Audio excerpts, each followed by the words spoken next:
Good morning. Sir, I know. Hello, Ivanka.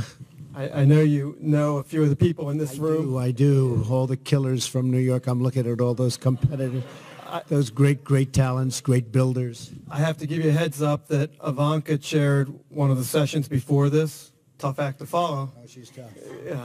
Very tough. Vice President Pence listed some of the amazing accomplishments that have taken place since your election and your 75 days in office. The stock market has had almost unprecedented sustained growth. Unprecedented confidence from our manufacturing sector and other business sectors, leading to massive private sector investment and job growth. You have gotten rid of regulations that were unnecessary and were job stifling. You have strengthened our borders and strengthened our military. You've nominated a great superb Supreme Court justice, amongst many other things.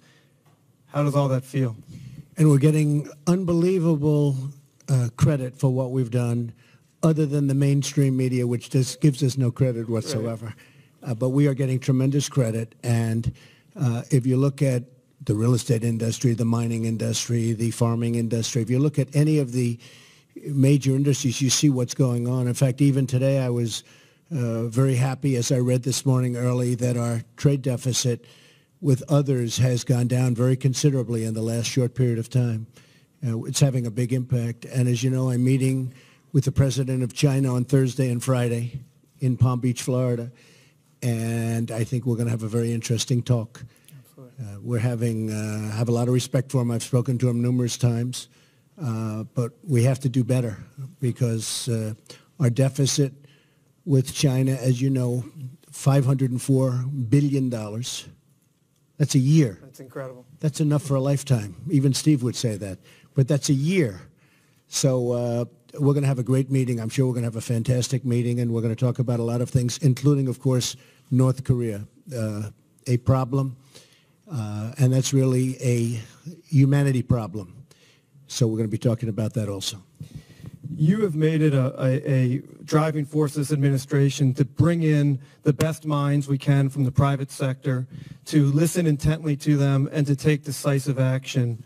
How important is that, and how important is it to reform government to bridge the gap between the private and public sectors? Well, I did. I brought you. I brought Gary Cohn. I brought a lot of very great people. My friend Steve is helping us out. We have a superstar committee of 22 people, and every time somebody calls me, I say, Steve, put them on. No, we want to keep it at this level. You know, the heads of the biggest companies, they all want to be in our committee, right, Stephen? But Steve likes to keep it very small. But they will go off and they'll disappear, and we'll put others on. But we've had some great meetings, and we've all learned a lot. One thing that did come up, and it came up yesterday, was Gary Cohn. Where's Gary? Is he here? Right. Could you bring me that chart, please? Do you mind? Let me see that chart. So this was just something. This is sort of incredible. That's so beautiful. Yeah, no, you're not quite. This is to build a highway in the United States. Now, this was just done yesterday. I saw it for the first time. I said, you know, I'm speaking to some of my friends who are builders, really great builders. And they've gone through the process. We've all gone through it in New York. We call it the zoning process in New York. But you start up here, and this is anywhere from a 10 to a 20-year process. You have, 17 agencies? You have hundreds and hundreds of permits. Many of them are statutory, where you can't even apply for the second permit until 6 months go by. The process, so this is to build a highway. This is a simple highway. And these are the agencies. So it's 17 agencies. How many different steps is it? DJ? 16 different approvals. 16?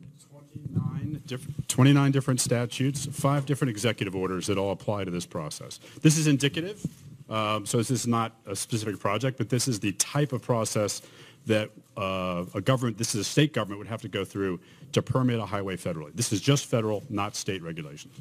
So it can take anywhere from 10, if you're really good, 10 years to 20 years, and then they vote, and you lose. They don't want it. And it costs sometimes hundreds of millions of dollars just to go through the process. Thank you very much. That was a great job you did. Be careful. Don't fall. I don't want to have you fall. You'll be a big story in the paper if you go down. So I just saw that yesterday. Gary Cohn walked in and he showed it to me. And for no reason, I said, you have to do me a favor. But a lot of you're such pros, some of the best pros in the world sitting in this room. You understand it. It's a process. Now, I've always liked it because it gave people that could go through that process an advantage, like Jerry. But it gave us an advantage if you could get through the process. But getting a building approved in New York is a horrible, horrible thing. And that's nothing compared to when you get into the highways and the dams. They don't even talk about dams anymore. You know, hydropower is a great, great form of power. We don't even talk about it because to get the environmental permits are virtually impossible. It's one of the best things you can do, hydro, but we don't talk about it anymore. So we've come to a halt. We have a tremendous person that we put in charge of EPA, Scott Pruitt, who is an environmental person. He wants clean air, he wants clean water, but he doesn't think it takes you 26 years to get a permit to build a building and to have jobs, at which time those companies are usually gone out of business, et cetera. So we're really speeding up the process. We're going to try and take that process from a minimum of 10 years down to 1 year. I said, can't we make it 4 months? Can't we do it in 4 months? And there is a certain logic to that, but we'll be satisfied with a year, but it won't be any more than a year. So we have to build roads, we have to build highways. We're talking about a very major infrastructure bill of $1 trillion, perhaps even more. And when we have to do our jobs, I mean, if we say we're giving to New York City hundreds of millions of dollars to build a road someplace, it doesn't help if they can't start because it's going to take 7.5 years to get the permits. Even to redo a road takes years to get the permits. You know, you have a road that's there and you want to redo it and you have to get new permits for the kind of asphalt you're using, the kind of concrete you may want to use. And if we're going to give all of this money, you know, there was a very large infrastructure bill that was approved during the Obama administration, $1 trillion. Nobody ever saw anything being built. I mean, to this day, I haven't heard of anything that's been built. They used most of that money. It went, and they used it on social programs. And we want this to be on infrastructure. I'm working with Steve Roth and with Richard Lefrak, two friends of mine that are very good builders. They're great builders. And they know how to get things done. They know how to cut red tape. Then we're going to give them the advantage of having what we have. I see Elaine is here, so we're so important, who is doing an incredible job, by the way, Secretary of Transportation. And Elaine will be working, but we're going to set up a committee headed by Steve and Richard, and we're going to cut a lot of red tape. But we don't want to send $1 billion to New York and find out 5 years later the money was never spent, because we're going to be very strong that it has to be spent on shovels, not on other programs. And in the last case, a lot of it was spent on other programs. But we're going to say, if you don't spend the money, if you don't start, if you have a job that you can't start within 90 days, we're not going to give you the money for it because it doesn't help. It doesn't help us. And we're going to be very strong on that. They have to be able to start within 90 days. Mr. President, we have some of the great business leaders in the country here. If okay with you, they have a few questions, if that's Sure. Great. Hello, Jerry. He didn't have to say his name. He was ready to say his name. We know. We know Jerry. Jerry Spire, everybody. Mr. President, you're doing a great job, and we're all really grateful to you for the sacrifices you're making. Hope you heard that. That sounds much better. I think from New York's point of view, we send a lot of money into the economy. As a number of people have said, it's over $1 trillion. We're worried that we're going to have a problem with Congress.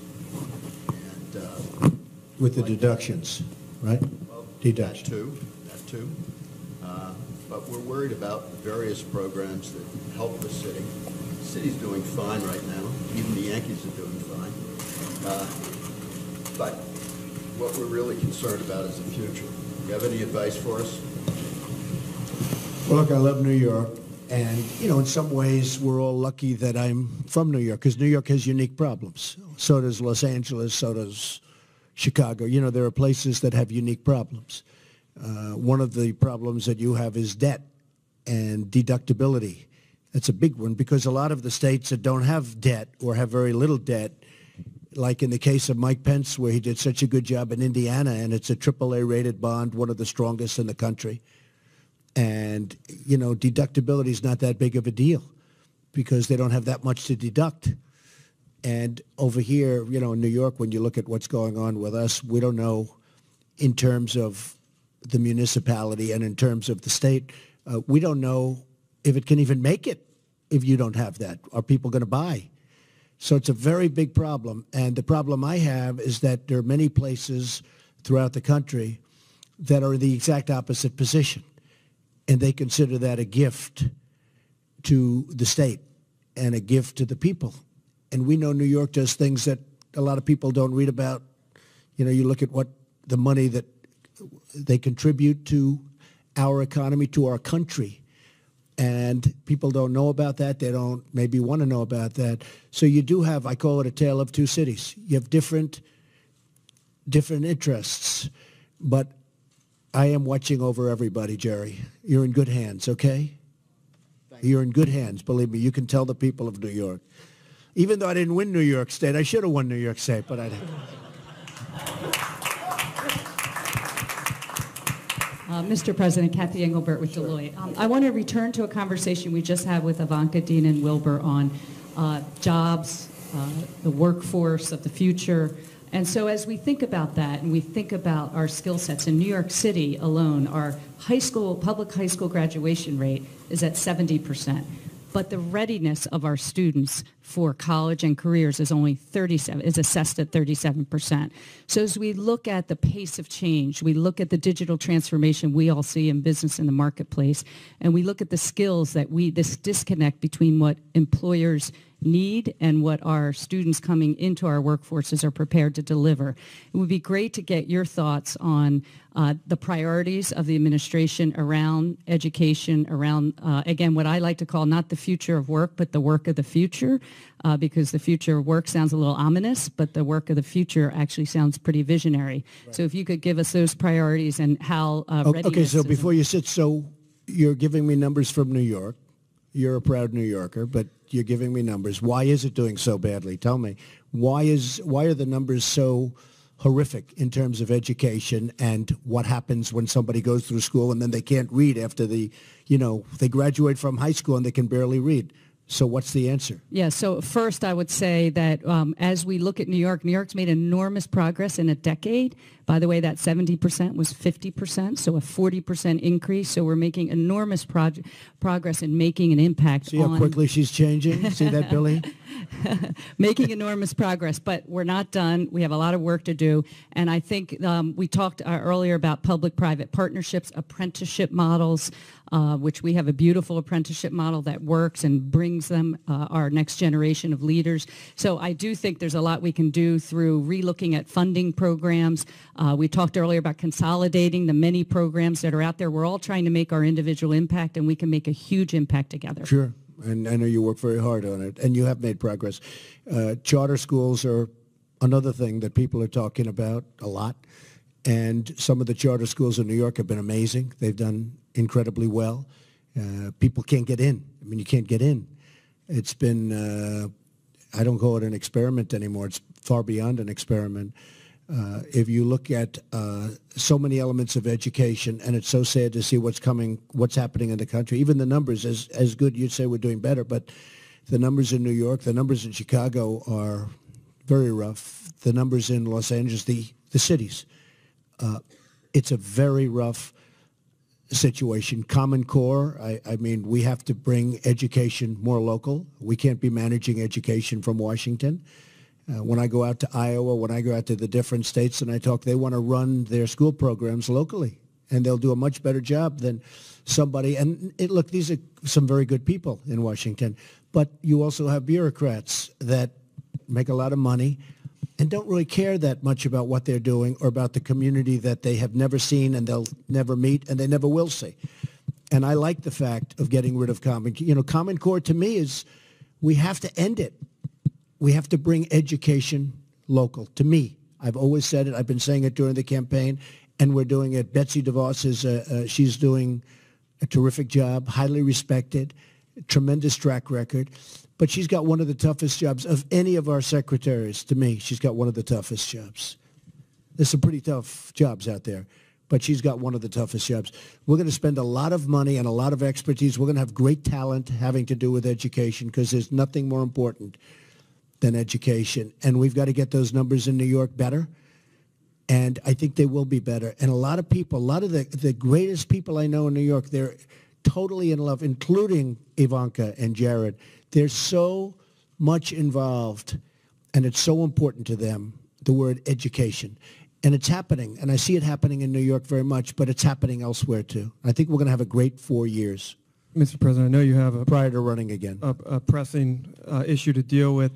Steve and Mike, I think, just wanted to thank you for attending today and maybe make a final comment on behalf of the round table.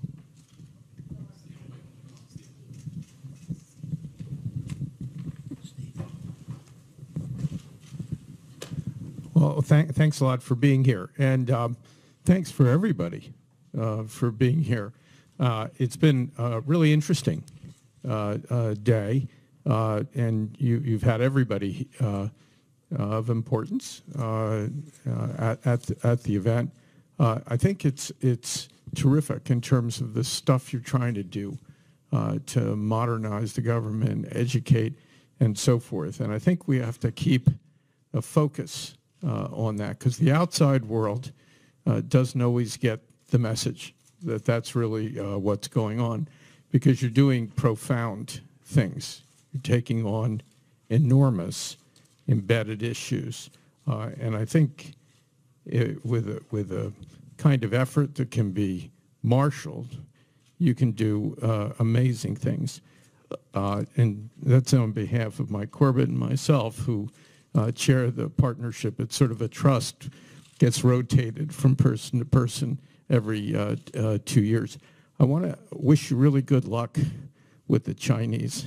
That's an important thing, as we all know. And I think there's a real opportunity to make progress with them. And you should have a good time in Florida. I hope the weather's good. Yeah, the weather will be beautiful. Thank you, Steve. I just want to finish by saying that we are absolutely destroying these horrible regulations that have been placed on your heads over not 8 years, over the last 20 and 25 years. You have regulations that are horrendous.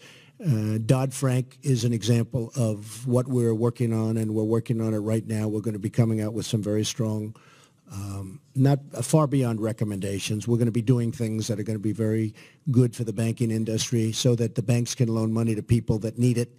I speak to people all the time. They used to borrow money from banks to open up. There was one in Nevada where to open up a pizza shop, he had 3 shops, he had a bank, and he said, you know, at that time he called me Mr. Trump because I hadn't won yet.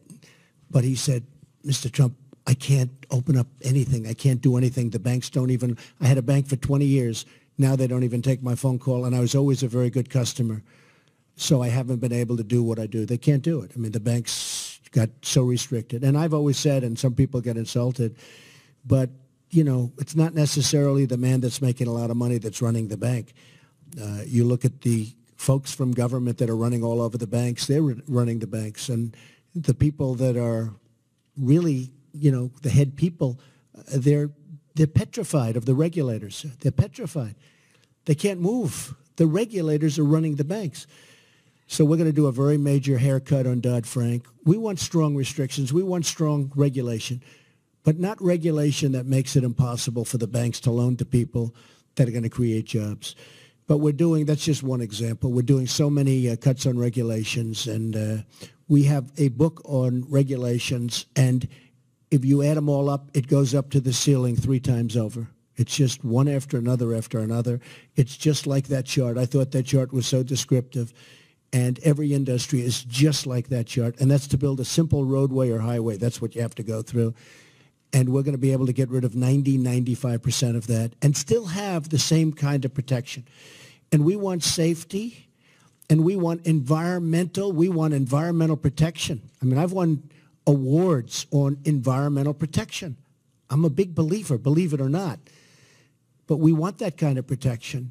We want clean air, and we want clean water.